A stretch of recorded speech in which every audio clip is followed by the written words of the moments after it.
Bonjour à tous. I'm very excited, comme on dit en anglais. C'est ma nouvelle chaîne en français. Je m'appelle Sevak. J'enseigne des sujets divers, y compris l'anglais, la langue anglaise. Donc, vous trouverez des astuces, des conseils pour apprendre l'anglais. Si vous vous préparez pour vos examens d'anglais, IELTS, ou peut-être TOEFL, Test of English as a Foreign Language, je peux vous aider, je peux vous donner des consultations, on peut avoir des cours privés, etc. Donc, je vais vous raconter, je vais vous aider. Je demeure en Arménie en ce moment. Je suis né ici, je suis citoyen de la République de l'Arménie. J'ai enseigné en Chine. J'ai vécu au Pékin en 2019 pendant 6 mois. J'ai réussi à revenir avant le coronavirus, donc peut-être I'm lucky. J'ai eu de la chance. Voilà. Donc, je vais vous présenter peut-être mes certificats. Là, par exemple, TEFL, ça veut dire Teaching English as a Foreign Language. Il existe TOEFL, ça c'est différent. Faites attention. TOEFL, Test of English as a Foreign Language. Donc ça c'est un examen, un test. Et là, ça c'est un certificat TEFL. J'ai eu mon certificat TEFL du Royaume Uni là en 2020. Donc voilà, un prof d'anglais. Là, ils ont un machin très intéressant. Là, vous avez des numéros. Je vais peut-être changer la direction du cas. Voilà. Là, il existe un tel numéro. Là-bas, si vous voulez vérifier est-ce que c'est un vrai certificat ou non, vous pouvez voir par ces numéros. Donc ça, c'est une organisation qui se situe au Royaume-Uni. Donc TEFL, ça veut dire Teaching English as a Foreign Language. Aux États-Unis, il existe un autre terme, TESOL. Ça veut dire Teaching English to Speakers of Other Languages. C'est la même chose. Il y a des petites différences, mais voilà. C'est une certification pour un enseignant ou maître d'anglais. Voilà. Là, leur site web. Ici, pour vérifier ce certificat, le voilà. Est-ce que c'est un vrai machin ou non? Voilà, ça c'est mon premier certificat. J'enseigne l'anglais il y a 6 ans. Ma première chaîne YouTube, elle a déjà 6 ans elle-même, à peu près 6 ans. J'ai aussi un autre certificat de prof d'anglais, TBE, ça veut dire Teaching Business English, provenant de l'Espagne, mais c'est un certificat digital, donc je ne l'ai pas sur un papier. Vous pouvez le regarder sur mon site web. Dans la description, vous avez mon site web. Il y a des exercices, il y a deux tests, examens ou quiz, on dirait plutôt, pour vérifier votre niveau d'anglais. Il y a des opinions, ce qu'ils disent mes élèves. Vous pouvez regarder tout ça sur mon site web. Une petite chose, le français, c'est une langue étrangère pour moi. Peut-être vous l'avez senti déjà. Donc, des fois, je vais dire des choses en anglais peut-être, ou je vais chercher des synonymes. Voilà. Mais j'adore des langues étrangères. J'adore le français y compris. Ça fait justement plaisir de parler en français. Donc, j'ai passé mon TOEFL. Attendez là. Je vais faire ainsi, voilà, TOEFL. Donc là, Test of English as a Foreign Language. IBT veut dire Internet Based Test. Donc, c'est un examen, c'est un test qui se fait en face de l'ordinateur. C'est pas vraiment sur l'internet, hein?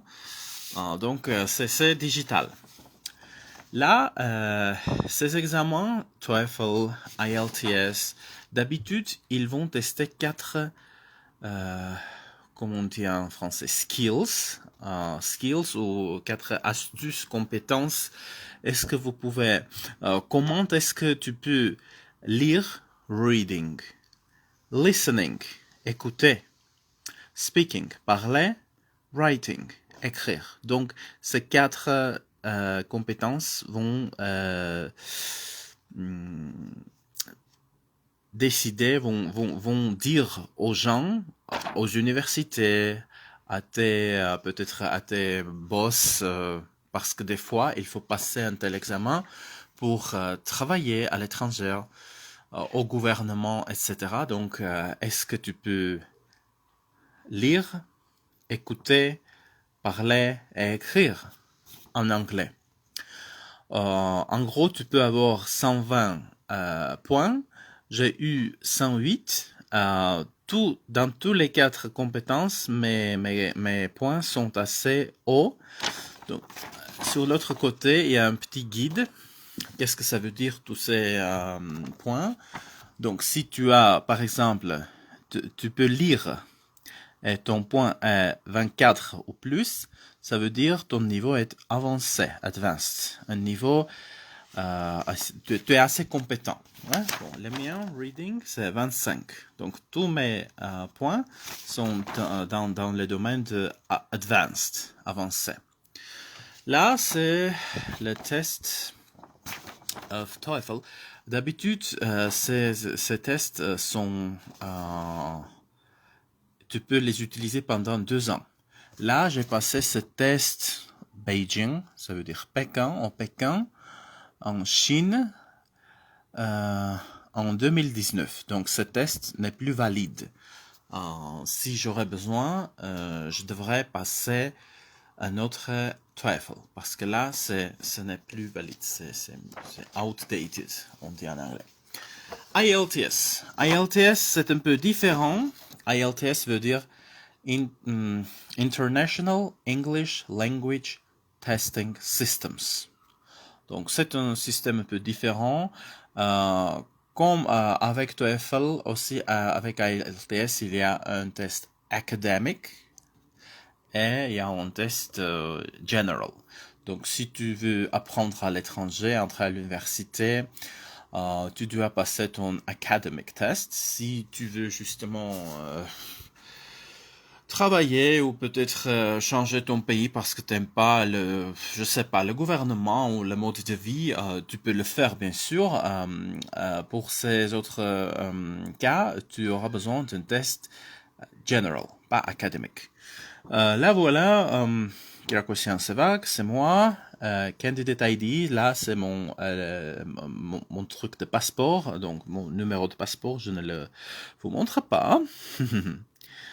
Donc, male, female, un système binaire, voilà. Est-ce que tu es homme ou femme, masculin, féminin, etc. Là, le système des points. Pareil, ils ont 4 compétences, les mêmes compétences. Listening, reading, writing, speaking. Comment tu écoutes? Est-ce que tu as la compétence, est-ce que tu peux écouter et analyser ce que les gens disent? Est-ce que tu peux communiquer effectivement? Donc, listening, reading, est-ce que tu peux lire des textes? Parce que tu auras besoin de cette astuce aussi, même au 21e siècle. Tu devras lire des emails de tes partenaires, de ton boss, etc. Donc, on fait des messaging, on envoie des messages privés, etc. Donc, reading, c'est important aussi pour obtenir, par exemple, ton visa ou peut-être ta permission de séjour, etc. Donc, tu auras besoin de lire plein de trucs partout. Après, writing. Des fois, tu auras besoin d'écrire, bien sûr, répondre aux mails, remplir une forme dans les aéroports ou ailleurs, etc. Donc, writing, ça c'est aussi important, hein, bien important. Et bien sûr, speaking, parler. Des fois, les gens pensent qu'il ne s'agit qu'il faut simplement savoir parler. Bien sûr, c'est super important, mais si tu ne sais que parler, tu ne sais pas comment écouter, comment écrire, comment lire, tu ne parles pas vraiment la langue.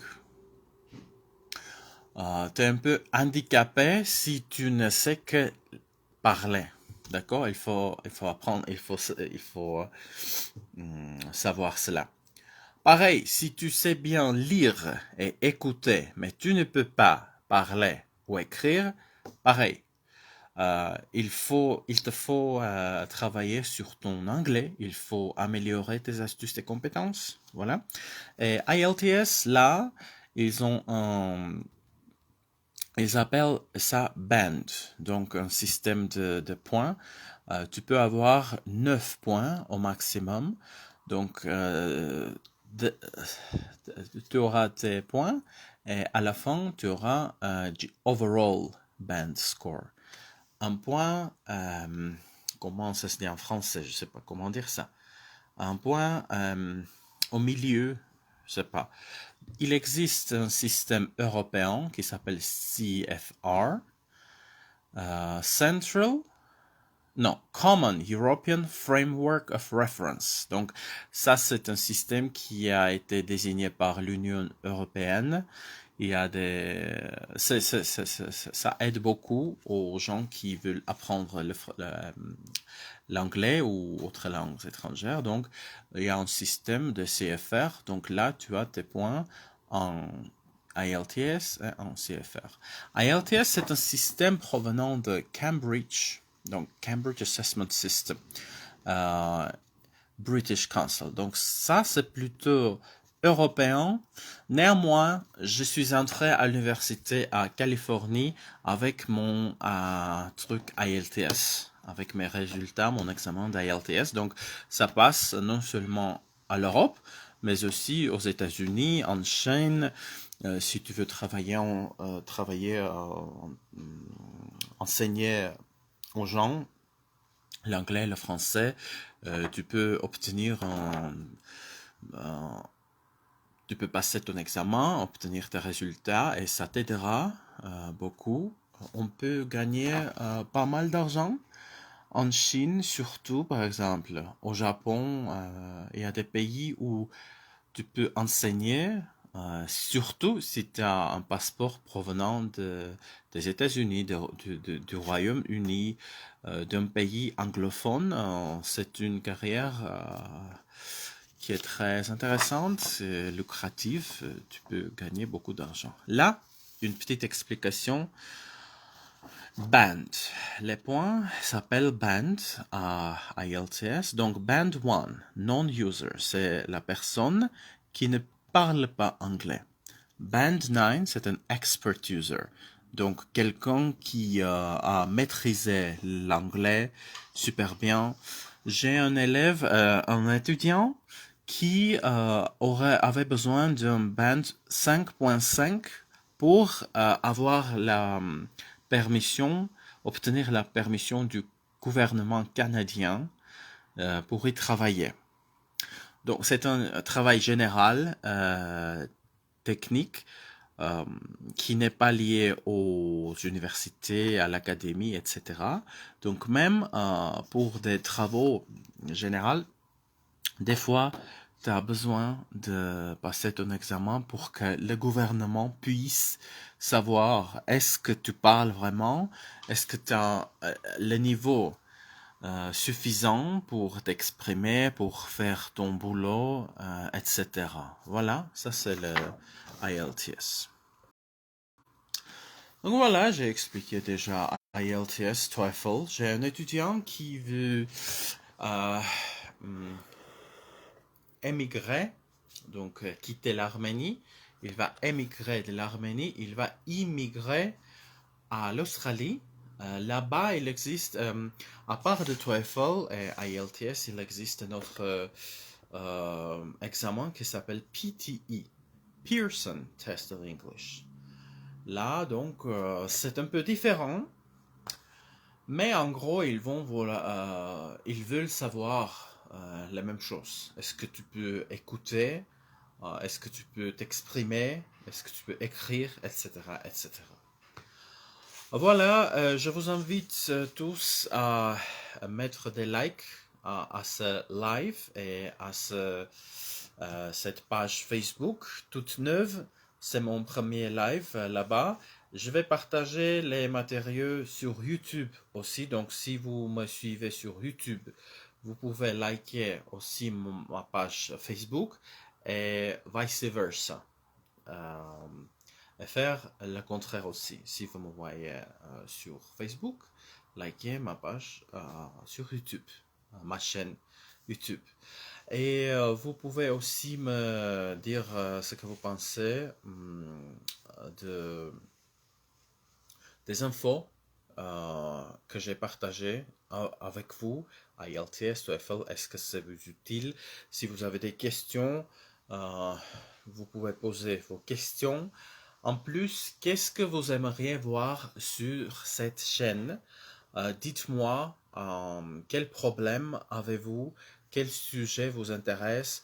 Pourquoi apprends-tu l'anglais? Dis-moi quelle est ta motivation? Il y a des gens comme moi qui adorent simplement des langues étrangères. Moi, ça me fait plaisir, encore une fois, juste parler le français. C'est une des raisons qui m'a motivé de aussi créer cette chaîne. Donc, partage ta motivation avec moi. Merci pour ton temps. À bientôt. Salut.